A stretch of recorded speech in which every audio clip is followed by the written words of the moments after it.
Good morning students, लक्ष्य में आप सभी का स्वागत है। मैं इसके भारती आज आप लोगों को डिटर्मिनेंट के एक आगे के टॉपिक में आया हूँ लेकर Cramer's rule. Yes, Cramer's rule सबसे आसान टॉपिक माना जाता है। ये इसको देख करके आप बोलिएगा सर आसानी से सॉल्व हो जाएगा, और पहले भी इसको आप सॉल्व कर चुके हैं। अगर आप 10th क्लास पास करके आए होंगे तो आपको लगेगा कि ये क्वेश्चन तो हम लोगों ने बनाया है, बट वहाँ पर जो आपने बनाया था वो साधारण तरीके से बनाया था। यहाँ पर आप क्रेमर्स नाम के साइंटिस्ट यानी के द्वारा बनाया गया मेथड से हम लोग इसको बनाना है। इसमें डिटर्मिनेंट ऐड हो जाएगा। तो क्या है सर ये चैप्टर पूरा क्रेमर्स रूल, क्रेमर्स नाम के साइंटिस्ट ने दिया था।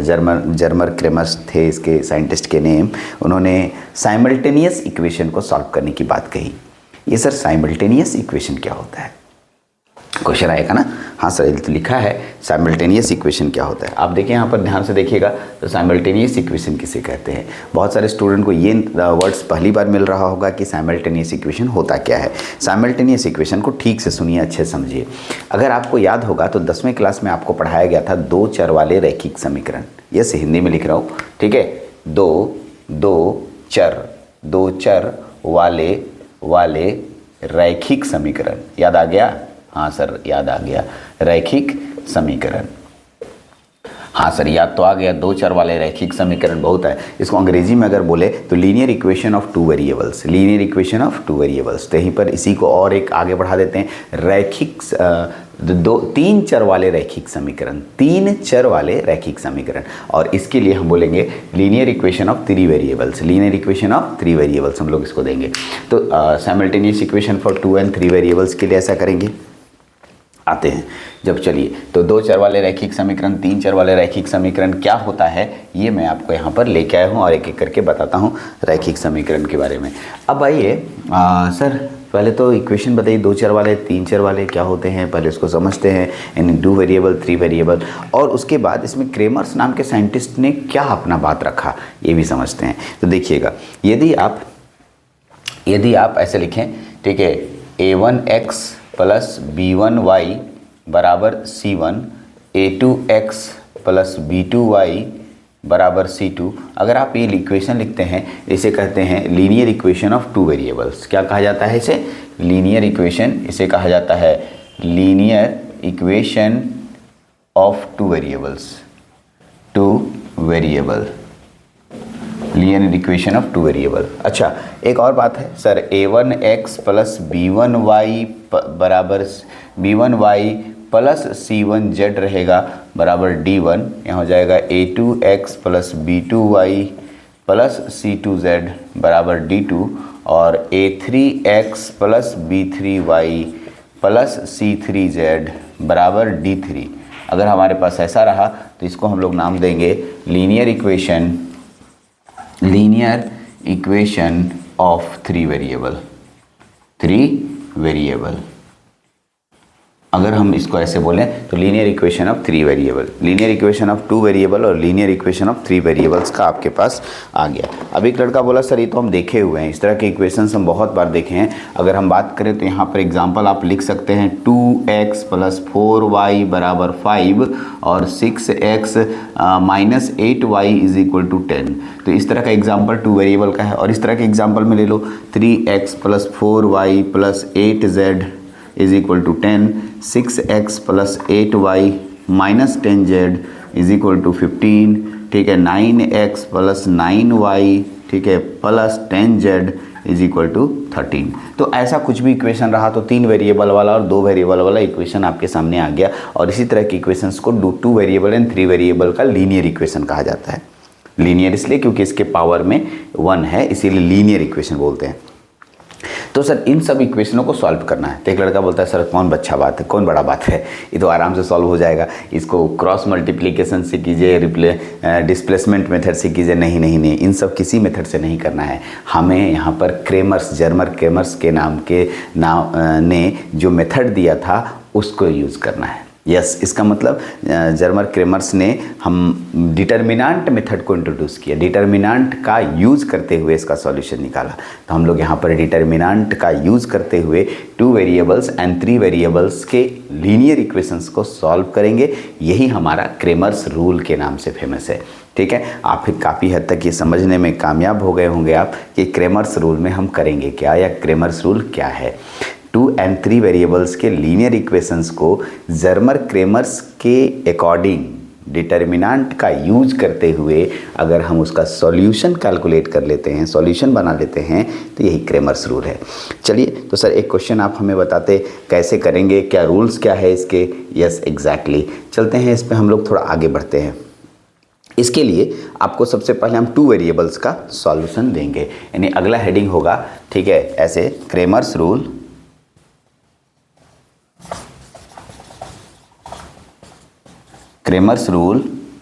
to solve simultaneous equation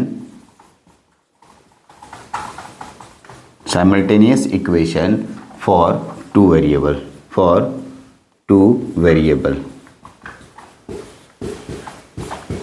ठीक। Cramer's rule to solve simultaneous equation for 2 variable, 2 variable वाले का साइमल्टेनियस इक्वेशन अगर हमको सॉल्व करना है तो क्रेमर्स के अनुसार से कैसे सॉल्व करेंगे ये बहुत ज़रूरी है। ठीक, तो इसको कैसे सॉल्व करेंगे, इसके लिए सबसे पहले 2 वेरिएबल का एक इक्वेशन आपको एज्यूम कर लेना होगा। 2 वेरिएबल का इक्वेशन एज्यूम कर लेना होगा।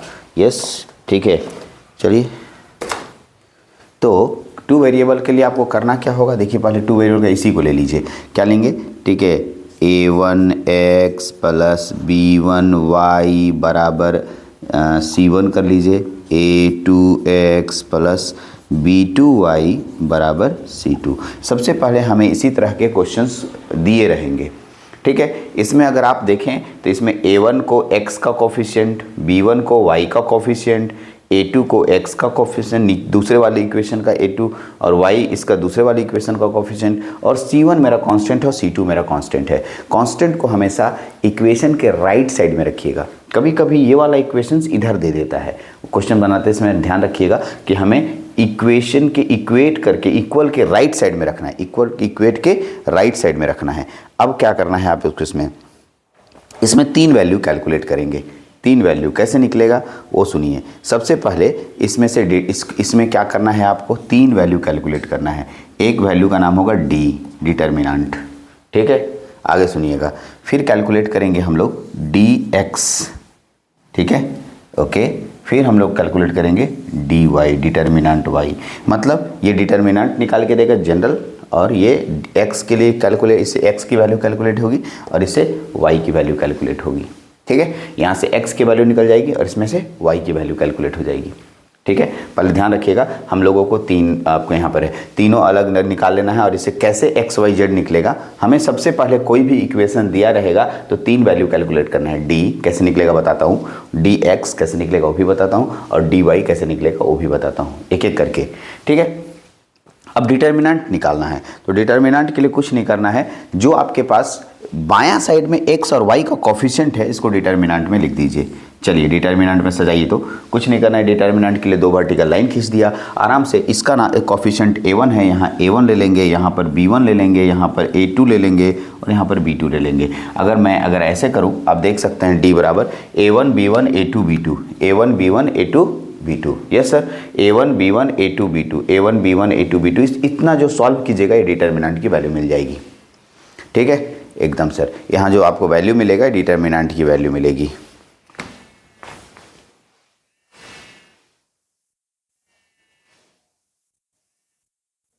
अब देखिए d निकल गया, अब हम लोग क्या निकालेंगे, dx। तो dx के लिए कैसे कैलकुलेट करते हैं हम लोग, ध्यान दीजिएगा, ठीक है। dx के लिए जो हमारे पास इक्वेशन के राइट साइड में दिख रहा है ये कांस्टेंट वैल्यू इसको लेना है, यानी dx बराबर अगर हमें कैलकुलेट करना होगा तो हम पहले राइट साइड में जो कांस्टेंट है यहाँ हो जाएगा c1 और ये हो जाएगा c2, निकल गया, हाँ सर। और क्योंकि x है तो x का कोफिशिएंट नहीं लेना है, इंपॉर्टेंट पॉइंट है, x का कोफिशिएंट नहीं लेना है, y वाला कोफिशिएंट लेना है। तो y का कोफिशिएंट कितना है, b1 और b2, यहाँ लिखेंगे b1 और यहाँ b2, ये हो गया dx का वैल्यू। किसका निकल गया, dx का वैल्यू। अब हम लोग फिर dy का वैल्यू निकालेंगे, क्या निकालेंगे, dy का वैल्यू। डी वाई का वैल्यू में क्या हो जाएगा, हम लोग डी वाई का वैल्यू लेंगे, डी वाई बराबर कितना निकलेगा तो देख लीजिएगा डी वाई, तो यहाँ फिर से वही कांस्टेंट लेना है, कांस्टेंट आपके पास कितना हो जाएगा C1 C2, ठीक है। अब देखिएगा वाई हम लोग को डी वाई निकालना है, एक्स का कोफिशिएंट हम लोग इसको ले सकते हैं या इसको ले सकते हैं, कोई दिक्कत नहीं है, ठीक है। आप पहले इसको ले लीजिए या इसको ले लीजिए, हम देखिए वाई है तो वाई को खाली छोड़ दीजिए, छोड़िए वाई को छोड़ देंगे, वाई निकालना है ना, वाई को छोड़ लेंगे तो A1 A2 C1 C2 क्या हो जाएगा A1 A2 C1 C2, ठीक, A1 A2 C1 C2, ठीक है।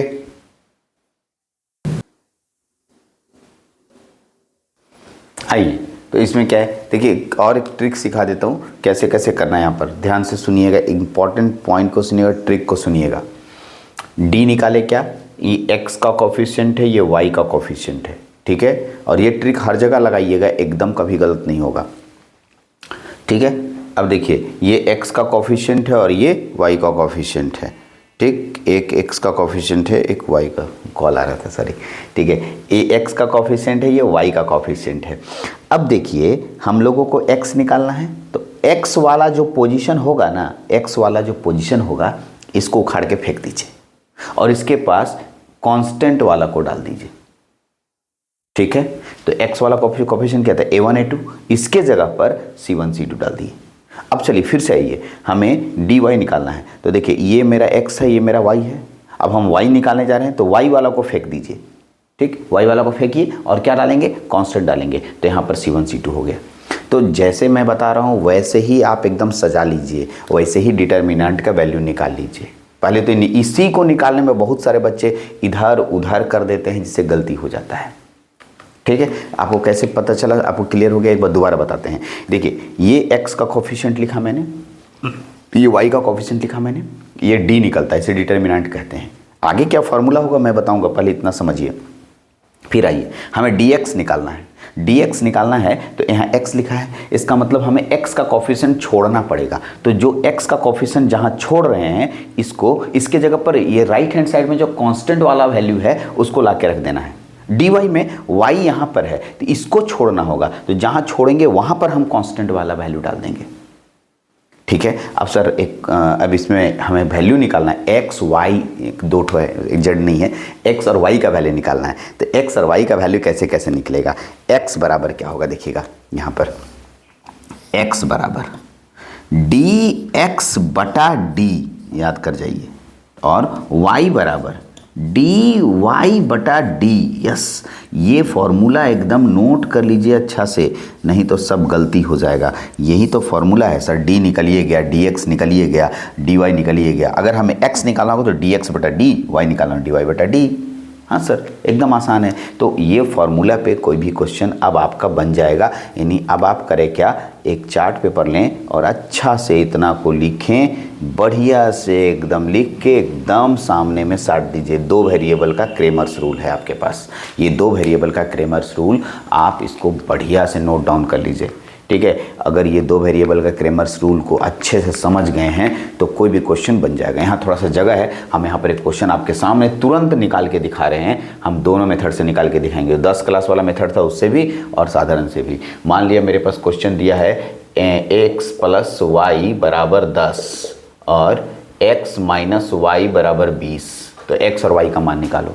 रफ में यहाँ पर बना दे रहे हैं आपके सामने, रफ क्या इधर साइड में कर लेते हैं, देखिएगा तो आपका ई कट जाएगा, तो हो जाएगा 2x बराबर, साफ साफ दिख रहा है, ई कट जाएगा जोड़ने पे, और 2x = 30, तो x बराबर कितना मिलेगा 15, ठीक है ना। x बराबर 15 पता चल गया सर, और x बराबर 15 मिला, तो देखिए x बराबर 15 रखेंगे तो 15 उधर जाएगा, 5 है ना, तो 5, y बराबर -5 आएगा, y बराबर -5। ये तो हम निकाले हैं रफ कॉपी करके, ये तो हमारा मेथड हुआ जो कि हम लोग 10 क्लास में पढ़े थे, लेकिन हमें इस मेथड से बनाना है सर। तो चलिए सबसे पहले इसमें इसको देखिए, इसका कोफिशिएंट 1 है, इसका कोफिशिएंट भी 1 है, इसका कोफिशिएंट 1, इसका कोफिशिएंट -1 है, एकदम साइन के साथ चलना है कोफिशिएंट। इसका कोफिशिएंट 10 है, इसका 20 है। सबसे पहले डी निकालेंगे, तो डी बराबर क्या फॉर्मूला होगा, तो डी बराबर होगा सर इसका कोफिशिएंट 1, इसका कोफिशिएंट 1, इसका कोफिशिएंट 1, इसका कोफिशिएंट -1। अब इसका वैल्यू यहीं पर कैलकुलेट कीजिए। 1 को गुना करेंगे तो हो जाएगा -1 और फिर 1 को 1 से 1 यानी -1 -2 आपका इसका वैल्यू, डी का वैल्यू आ गया -2। अच्छा, dx अगर हम निकालने जाएं तो मैंने बोला था x वाला पोजीशन को गायब कीजिए और x वाले पोजीशन की जगह पर ये वाला वैल्यू ले आइए। यानी आप डिटर्मिनेंट कितना हो जाएगा 10 और यहाँ हो जाएगा 20, यहाँ हो जाएगा 1 और यहाँ होगा -1। अब इसको सॉल्व करेंगे तो 10 एकम -10, ठीक है, और फिर -20, ठीक है, बराबर कितना हो जाएगा आपके पास -30 हो जाएगा, ठीक है, -30 हो जाएगा। अब dy निकालते हैं। चलिए dy कैसे निकलेगा, यहाँ से dy बराबर कैलकुलेट करते हैं। तो dy हमने क्या बोला था, y वाला पोजीशन गायब करना है, नहीं वो x तो अपनी जगह पर रहेगा, y वाला पोजीशन के पास 10 और 20 रखेंगे। तो यहाँ पर से क्या निकलेगा बताइए, 20 एकम 20 माइनस 10 एकम 10, ठीक है, 20 में से 10 गया कितना हो जाएगा 5, 20 में से 10 जाएगा तो 10 बचेगा, ठीक है। अब आइए यहाँ से x का कैलकुलेट करना है, तो फॉर्मूला क्या दिए हैं, dx बटा d, dx बटा में d, dx की वैल्यू कितनी है -30 और d की वैल्यू कितनी है -2, आ गया 15, ये देख लीजिए सर। और y की वैल्यू कैलकुलेट करनी है तो dy बटा में d होता है और dy का वैल्यू कितना है 10 बटा -2 -5। आपके पास देख सकते हैं ये आंसर हो गया जी, कितना आसान है, ठीक है। तो आपको एक मैंने यहाँ पर डेमो दिखाया, ऐसे 3 वेरिएबल का हमारे पास क्वेश्चन आता है जनरली एग्जाम में। 2 वेरिएबल का तो इतना आसान रहता है कि तुरंत बन जाता है, 3 वेरिएबल और थोड़ा ठीक ठाक बड़ा दिखता है। ऐसा नहीं कि 2 वेरिएबल वाला आप छोड़ दें, आप बना के जरूर रखें क्योंकि आसान है, इसलिए 2 वेरिएबल वाला आपको एक क्वेश्चन बताया। ऐसे ही 2 वेरिएबल का कोई भी क्वेश्चन बना सकते हैं। चलिए नेक्स्ट वाले लेक्चर में हम लोग क्रेमर्स रूल के 3 वेरिएबल को समझेंगे और उससे रिलेटेड न्यूमेरिकल भी करेंगे, ठीक है। उम्मीद है वीडियो पसंद आया होगा, अच्छा लगा होगा। अगर अच्छा लगता है तो आप दूसरे बच्चों को बताएं, समझ में आता है तो दूसरे बच्चों को बताएं कि हमने यहाँ पढ़ा है, सर से पढ़ा है, ठीक है। और यही मेरा आपका जो है मेरे लिए, ठीक है, गुरु दक्षिणा होगा। चलिए इसी उम्मीद के साथ कि आप बहुत अच्छा पढ़ रहे हैं। Thank you very much.